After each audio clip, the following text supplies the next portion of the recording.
এখানে এতটাই ঠান্ডা যে ফুটন্ত জল উপরে ছুঁড়ে মারলে নিচে পড়তে পড়তে বরফ হয়ে যায়। জামা কাপড় ধুয়ে দিলে 1 মিনিটেই বরফের মতো শক্ত হয়ে যায়। ঠান্ডায় জমে গিয়ে কলা হয়ে যায় শক্ত লোহার মতো, যা হাতুড়ি হিসেবে ব্যবহার করা যায়। এমনকি স্থিরভাবে এক জায়গায় দাঁড়িয়ে থাকলে ঠান্ডায় জমে যেতে পারেন এই নেকড়ের মতো।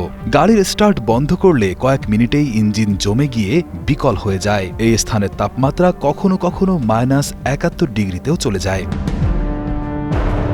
রাশিয়া সাইবেরিয়া অঞ্চল হল পৃথিবীর সবচেয়ে শীতল বাসযোগ্য এলাকা, যেখানে অক্টোবর থেকে এপ্রিল এই 7 মাসের তাপমাত্রা -40 থেকে -60 ডিগ্রি বা আরও নিচে নেমে যায়, যা স্থানীয়দের জীবনকে করে তোলে আরও দুর্বিষহ। এই চরম ঠান্ডায় টিকে থাকতে স্থানীয় বাসিন্দারা ব্যবহার করেন কেন্দ্রীয় হিটিং সিস্টেম। কয়লা চালিত বয়লার থেকে তাপ পৌঁছে দেওয়া হয় প্রতিটি বাড়িতে। অতিরিক্ত ঠান্ডার কারণে এই অঞ্চলে শাকসবজির চাষ সম্ভব হয় না, ফলে মাছ ধরাই স্থানীয়দের প্রধান পেশা। মাছ জল থেকে উপরে তোলা মাত্রই মারা যায় এবং খুব দ্রুত জমে শক্ত হয়ে যায়, আর এই ঠান্ডায় জমে যাওয়া মাছ পাতলা পাতলা করে কেটে কাঁচা খাওয়া হয়। মলমূত্র ত্যাগের জন্য ঘরের ভেতরে কোনো বাথরুম না রেখে বসবাসের স্থান থেকে একটু দূরে রাখা হয়। মলমূত্র ত্যাগ করা মাত্রই জমে যায় এবং প্রবল দুর্গন্ধ সৃষ্টি হয়।